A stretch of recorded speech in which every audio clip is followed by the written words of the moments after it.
பாப்பரசர் பிரான்சிஸின் மறைவை அடுத்து அடுத்த பாப்பரசர் யார் என்ற கேள்வி ஒட்டுமொத்த உலகவாழ் மக்களின் மனதிலும் ஒரு கேள்வியாக தற்பொழுது எழுந்துள்ளது. மற்றும் ரோமன் கத்தோலிக்க திருச்சபை இதற்கான ஆயத்தங்களை செய்து வருவதாகவும் பாப்பரசரின் இறுதிச் சடங்கு என்பவற்றை நிறைவு செய்த பின் இது இடம்பெறும் எனவும் தெரிவிக்கப்பட்டுள்ளது. போப்பாண்டவரின் இறுதிச் சடங்கு ஒரு விரிவான நிகழ்வாக, அதாவது பாரம்பரியமாக இருந்து வருகிறது. ஆனால் போப் பிரான்சிஸ் சமீபத்தில் முழு நடைமுறையையும் சிக்கலற்றதாக மாற்றும் திட்டங்களுக்கு ஒப்புதல் அளித்துள்ளார். முந்தைய போப்பாண்டவர்கள் சைப்ரஸ், ஈயம் மற்றும் ஓக் ஆகியவற்றால் ஆன 3 கூடு கட்டப்பட்ட சவப்பெட்டிகளில் அடக்கம் செய்யப்பட்டுள்ளனர். துத்தநாகம் பூசப்பட்ட ஒரு எளிய மர சவப்பெட்டியையே போப் பிரான்சிஸ் தேர்ந்தெடுத்துள்ளார். இந்த செய்தி தற்பொழுது இணையவாசிகளை மட்டுமல்லாது ஒட்டுமொத்த கத்தோலிக்கர்களையும் வியப்பில் ஆழ்த்தியுள்ளது. செயின்ட் பீட்டர்ஸ் பசிலிக்காவில் உள்ள கெடஃபால்க் என்று அழைக்கப்படும் ஒரு உயர்ந்த மேடையில் பொதுமக்கள் பார்வைக்காக போப்பின் உடலை வைக்கும் பாரம்பரியத்தையும் அவர் கைவிட்டுள்ளார்.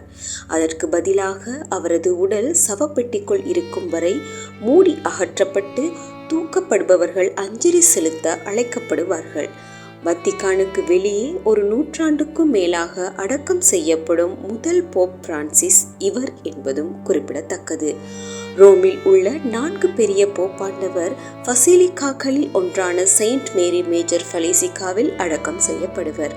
இது அங்கு காணப்படும் பாரம்பரிய நடைமுறைகளில் ஒன்றாகவும் கருதப்படுகிறது. அந்த வகையில் இவ்வாறான சடங்குகள் இடம்பெற்று முடிந்த பின் அடுத்த பாப்பரசரை எப்படி தேர்வு செய்ய போகிறார்கள் என்ற கேள்வி தற்பொழுது எழுந்துள்ளது. அதாவது போப் பிரான்சிஸை போலவே அவர் திருச்சபையின் பழமைவாத பிரிவை எதிர்க்கும் மற்றொரு முற்போக்கானவராக இருப்பார் என்றும் சில எதிர்பார்ப்புகள் உள்ளதாக தெரிவிக்கப்படுகிறது.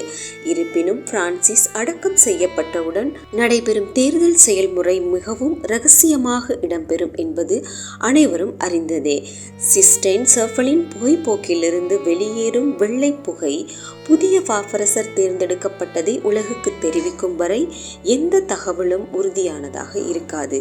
ஒரு பாப்பரசர் இறந்தாலோ அல்லது பதவி விலகினாலோ 80 வயதிற்குட்பட்ட கர்தினால்கள் கிட்டத்தட்ட 1.4 பில்லியன் உறுப்பினர்களை கொண்ட ரோமன் கத்தோலிக்க திருச்சபையின் புதிய தலைவராக தேர்ந்தெடுக்கும் ஒரு இரகசிய மாநாட்டில் பங்கேற்பார்கள்.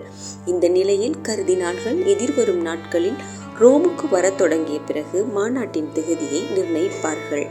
2025 ஏப்ரல் 21 நிலவரப்படி உலகெங்கிலும் மொத்தம் 252 கர்தினால்கள் உள்ளனர். கர்தினால்கள் உருவாக்கப்படுகிறார்கள். அங்கு அவர்களுக்கு ஒரு மோதிரம், ஒரு தொப்பி வழங்கப்படுகிறது.